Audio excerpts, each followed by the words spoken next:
আমার ছোট্ট সংসারে সকালের হাজারো ব্যস্ততার মাঝেও কিভাবে আমি প্রত্যেকটা কাজ টার্গেট নিয়ে সুন্দরভাবে এক হাতে গুছিয়ে করি।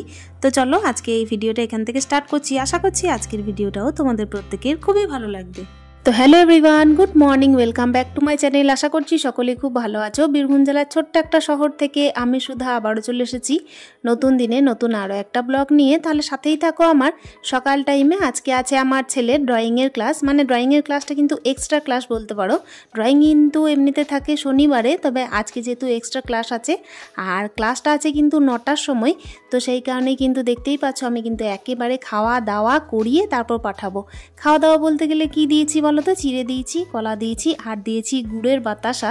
তবে আমার ছেলের কিন্তু টেস্টটা একেবারে পছন্দ হয়নি, আবারও কিন্তু দ্বিতীয়বার চিনি একটু আর 1 চিমটি লবণ দেওয়া করেই ছিল টেস্টটা ফিরিয়ে আনার জন্য। তবে কি বলো তো, আমার হাজবেন্ড না বলেন যে চিনি দেবে না, চিনি দেওয়া কিন্তু একদম মানে বাচ্চার জন্য ক্ষতিকারক। তার সত্ত্বেও কী করবো বলো, এই যে ছেলে খেতে চাইলে একটু দিতে হয় আর কি। ওই কারণে দেখো আবার উঠে গেলাম, হাতটা ধুয়ে তারপর আবার একটুখানি চিনি আর লবণ দিয়ে তারপর টেস্টটাকে ঠিকঠাক করে ছেলেকে খাইয়ে দাইয়ে ওকে আবার পাঠালাম। আসলে কি বলো তো, একটুখানি দিয়েছি, যতটা না দিলে নয়। তো চলো খাওয়া দাওয়া করিয়ে দিই। আর সকাল টাইম মানেই হচ্ছে দেখবে প্রত্যেকটা গৃহিণীর জীবনে কিন্তু প্রচুর ব্যস্ততা।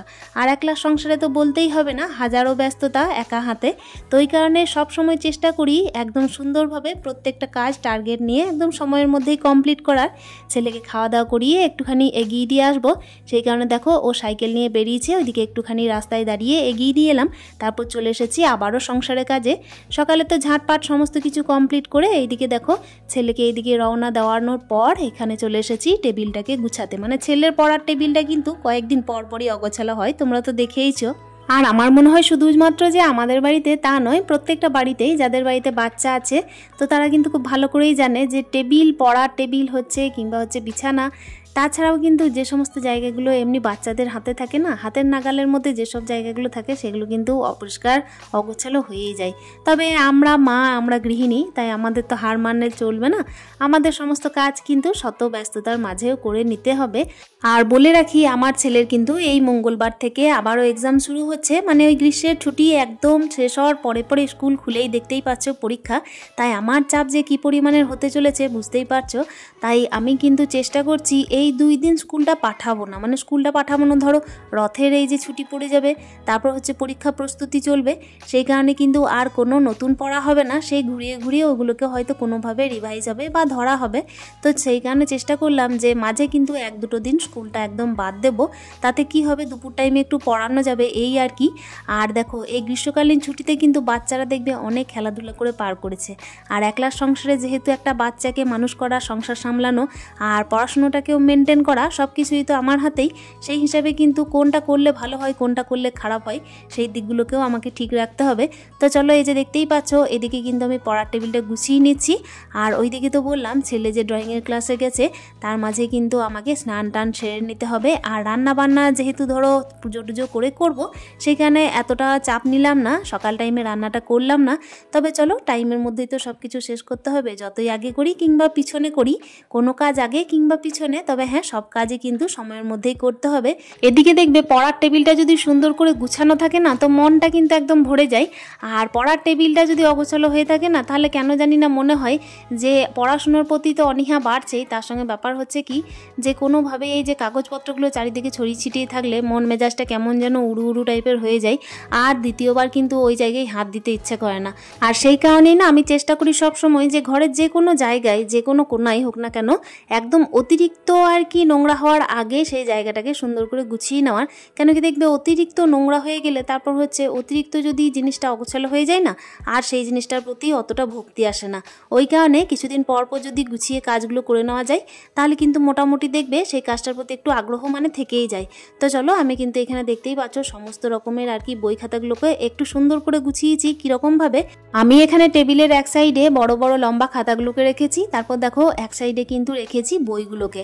আর রেখেছি টিউশনের খাতা একদিকে, আর তার সঙ্গে এদিকে দেখতে পাচ্ছ ছোট ছোট যে আর কি স্কুলের খাতা, সেই খাতাগুলো কি পরিমাণের। এখনকার বাচ্চা আর তখনকার বাচ্চা কত তফাৎ বলো তো। আমরা কিন্তু এত বই খাতা নিয়ে সামান্য সামান্য ক্লাসে পড়িনি, মানে হচ্ছে ছোট ছোট ক্লাসে পড়িনি আর কি। তখন কিন্তু মোটামুটি ওই 3-4টে সাবজেক্ট পড়তাম। আর এখনকার বাচ্চাদের এত এত সাবজেক্ট, এত এত বই, এত এত খাতা। তা সত্ত্বেও দেখো হার মানলে তো চলবে না, শত ব্যস্ততার মাঝেও কিন্তু বাচ্চাকেও দেখতে হবে, সংসারের কাজও দেখতে হবে। আর এই যে সমস্ত জায়গাগুলোকে, যে সমস্ত জিনিসপত্রগুলোকে গুছিয়ে রাখা, সেগুলো গুছিয়েও নিতে হবে। মাঝে এখানে দেখতেই পাচ্ছ ওইদিকে সংসারের কাজ বাজগুলো গুছানোর পরে কিন্তু এদিকে চলে এসেছিলাম স্নান টান সেরে একদম পুজো দিতে। আর প্রচণ্ড পরিমাণের মনে হচ্ছিল যে দেরি হয়ে যেতে পারে, ওই কারণে আজকে প্রেশারের মধ্যেই ভাত বসাচ্ছি। তবে হ্যাঁ বলে রাখি, আমার ছেলে কিন্তু প্রেশারের ভাত খেতে খুবই ভালোবাসে। আর আমার কিন্তু প্রেশারের ভাতটা হয়ও খুব সুন্দর, মানে ওই একটা একটা ভাত হয়। তার সঙ্গে জানো তো আমাদের মা ছেলের এমনই অভ্যাস হয়ে গেছে যে প্রেশারের ভাতটা যেন আমাদের মনে হয় বেশি মিষ্টি লাগে। যাই হোক না কেন, যার যা পছন্দ, এই নিয়ে যেন কেউ কোনো রকমের খারাপ মন্তব্য করো না। এটা কিন্তু কঞ্জুসি নয়, আসলে ভালো লাগা বলতে পারো। প্রেশারের ভাতের প্রতি কেন জানি না একটা মিষ্টতা জন্মে গেছে। তো চলো, এই যে দেখতেই পাচ্ছ এদিকে কিন্তু কিছু কিছু বাজার আনা হয়েছিল, তো সেগুলোকে একটু গুছিয়ে রেখে দিই। এদিকে দেখো, এদিকে তেলের বোতল এনেছিলাম, একটু সবজি ছিল, আর কিছু কিছু জিনিস ছিল আর কি, সয়াবিন টয়াবিন, তো এগুলোকে আর কি ভরে দিলাম। আর এখানে যে সমস্ত সবজিগুলো আমার দরকার সেগুলোকে রেখে বাকিগুলোকে ফ্রিজে রেখে দিচ্ছি।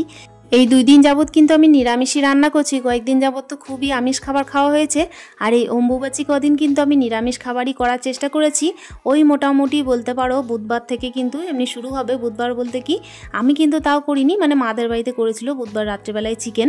তো এখানে দেখতেই পাচ্ছ আমি কিন্তু বুধবারের ব্লগটা শেয়ার করিনি যদিও বা, এটা কিন্তু রবিবারের ব্লগ, ছুটির দিনের ব্লগ। তো এখন দেখতেই পাচ্ছ আমি কিন্তু এই যে ভাতের চালটা দিয়ে নিচ্ছি। আর ভাতের চাল দিচ্ছি কি বলতো, একবেলারই দিচ্ছি, দেরি করে রান্না করছি, গরম গরম রান্না করব, গরম গরম খাবো। আর দেরি করে করছি, আবারও রাত্রিবেলায় কিন্তু আবারও ভাত রান্না করব। তো দেখো এখানে কিন্তু এক মুষ্টি চাল যেভাবে প্রত্যেক দিন রাখি সেভাবেই কিন্তু রেখেও দিলাম। আর এইভাবেই কিন্তু প্রত্যেক দিন সংসারের কাজগুলো না অভ্যাসে দাঁড়িয়ে যায় জানো। মানে এত তাড়াহুড়োর মধ্যে কাজ করি, অথচ গুছিয়েও করি, অথচ দেখবে সুন্দরভাবে হয়েও যায়। মানে আমাদের যেন মুখস্থ হয়ে গেছে, তাই না? কাজগুলো করতে করতে অটোমেটিক দেখবে আমাদের হাত পা কিন্তু ওই জায়গায় সরেই যায়। মানে আমাদের কিন্তু আর ভাবতে হয় না যে এটার পর এটা করব, ঠিকঠাক কিন্তু দেখবে টার্গেট নিয়ে অলরেডি হয়েই যায়। তো চলো, কথা বলতে বলতে ওদিকে কিন্তু ভাতটা বসিয়ে দিয়েছি। আর এদিকে না কড়াইয়ের মধ্যে একটুখানি ডাল বসাবো। তো মুসুর ডালই বসাচ্ছি আজকে। প্রথমে ভেবেছিলাম কিন্তু একটুখানি অরহর ডাল করব, কিংবা হচ্ছে মাসকলাইয়ের ডাল করব। তবে দেখলাম কি ইদানিং না একটু ঠান্ডা ঠান্ডা ওয়েদার আছে, তো সেই কারণেই বলতে পারো মাসকলাইয়ের ডালটা করলাম না। আর এখন দেখতে পাচ্ছ আমি ডালটাই যে বসিয়ে নিয়েছি। তার সঙ্গে কি জানো তো বন্ধুরা, আমার ছেলের না একটুখানি গলাটা ধরা ধরা লাগছে। তো মাসকলাইয়ের ডাল খেলে বলে নাকি ঠান্ডাটা আরও লেগে যায়। তো মা হিসেবে, একজন গৃহিণী হিসেবে কিন্তু অনেক কিছুই খেয়াল করে করতে হয়, তাই না বলো, সংসারে কাজকর্ম। ওইদিকে তো দেখতেই পেলে কুমড়ো ছিল আর ওদিকে বেগুন ছিল। তো ভাবছিলাম কি রান্না করা যেতে পারে, তো সয়াবিন দিয়ে ভাবলাম যে বেগুনের একটা তরকারি করব। এটা কিন্তু আমার খুবই ভালো লাগে জানো তো, মানে সয়াবিন দিয়ে, কুমড়ো দিয়ে, বেগুন দিয়ে, এগুলো দিয়ে সব মিশিয়ে যদি একটা মানে সবজি করা হয় না, তাহলে ভালো লাগে। তবে আজকে আমি ভেবেছি ওই যে কুমড়োটা আছে সেই কুমড়োটা কিন্তু একটুখানি বেগনি করব। আর এইদিকে দেখতেই পেলে যে বেগুনটা আছে সেটা কিন্তু সয়াবিন আলু দিয়ে একটা তরকারি করব, ডাল করব, একটুখানি পাঁপড় ভাজা করব, আর চাটনি কিন্তু অলরেডি করে রেখেছি। তো এই কিন্তু আজকে মেনু থাকবে। আর দেখো এদিকে দেখতেই পাচ্ছ আমি কিন্তু বেসন গুলিয়ে নিচ্ছি। ওই যে বললাম কুমড়োটা কিন্তু খুব ভালো লাগছিল দেখে, আমি 1.5 কিলো কুমড়ো কিনেছি, তো 1 কিলো কুমড়ো কিন্তু মাদেরকে দিলাম। আর আমার কাছে কিন্তু মোটামুটি ওই 500-600 মতো রেখেছি, 1.5 কিলোর বেশিই ছিল বলতে পারো। আসলে কি বলতো, আমার কাছে যদি বেশিটা রেখে দিতাম তাহলে কিন্তু ওটা আর খাওয়াই হতো না। মানে মোটামুটি প্রত্যেকদিন একই রকম সবজি খেতে ভালো লাগে না, তাই 1.5 কিলো কুমড়ো আমি আর রেখে কি করব, সেই কারণে মাদেরকে দিয়ে দিলাম। আর এখন দেখতেই পাচ্ছ এখানে কুমড়োর বেগনি করে নিচ্ছি। বেগনিটা কিন্তু মানে কুমড়োর অনেকদিন পরই খাওয়া হচ্ছে। বেগুনের বেগনি কিন্তু আমাদের বাড়িতে অনেকবারই খাওয়া হলো, তবে কুমড়োর বেগনিটা বলতে পারো অনেকদিন যাবতই খাওয়া হয়নি। তবে আজকে না খেতে বেশ ভালো লাগছিল, মানে অনেকদিন পর পর খেলে যা হয় আর কি, অনেকদিন পর পর দেখবে যে কোনো জিনিসই কিন্তু টেস্টটা একটু বাড়িয়ে দেয়, তাই না? তো চলো, আজকে কিন্তু সিম্পল মেনু ছিল, তবে হ্যাঁ গরম গরম খেয়েছিলাম তো সেই কারণে কিন্তু খুবই ভালো লেগেছিল। আর হ্যাঁ বলে রাখি, মাঝে কিন্তু আমার ছেলে চলে এসেছিল। তো ছেলের স্যারকে কিন্তু আমি ফোন করেছিলাম যে যখন ছুটি হবে তখন একটু আমাকে ফোন করে দিতে, তাহলে কি হবে ওই যে রোডটা পার হতে হয়, তো তখন আমি ওদিকে দাঁড়িয়ে থাকি, তাতে আমার মা হিসেবে কিন্তু মনটা একটু শান্তি হয়। কতই না ব্যস্ততা বলো, সংসারের কাজ, তারপর কিন্তু আবারও তালা দিয়ে ছুটে ছুটে যাওয়া ছেলের জন্য। তো এই সমস্ত কাজ কিন্তু আমি সব কিছুই সময়ের মধ্যে টার্গেট নিয়ে করে নিই হাজারো ব্যস্ততার মধ্যেও। এইভাবেই কিন্তু প্রত্যেক দিনটা চলার চেষ্টা করি, আর প্রত্যেক দিন যেন এইভাবে ঠিকঠাকভাবে আমি চালিয়ে নিতে পারি, এই ঈশ্বরের কাছে প্রার্থনা। তো চলো কথা বলতে বলতে এদিকে কিন্তু বেগনিটাও সুন্দর করে ছাঁকা হয়ে গেছে। আর এখন দেখতেই পাচ্ছ এই যে তরকারিটা বললাম, তো সেটাও করে নেব। বাড়িতে যখন দেখবে অনেকজন থাকে না, তখন কিন্তু রান্না বান্না করতে খেতে খুবই ভালো লাগে, মানে তখন আরও ইন্টারেস্টটা বেড়ে যায়। আমার হাজব্যান্ড আর মাসি যখন ছিলেন না, তখন কিন্তু আরও অনেক রকম রান্না একদম সবার সাথে গল্প করতে করতে করতাম, জানো তো। আর ইদানিং কি হচ্ছে, ওনারা তো সবাই চলে গেছেন, তখনও কিন্তু নিজেদের কাজ নিজেকে করতেই হচ্ছে, তার সঙ্গে আমাদেরকে দেখো শত ব্যস্ততার মধ্যে একা একাও চলে টার্গেটের মধ্যে শেষও করতে হচ্ছে।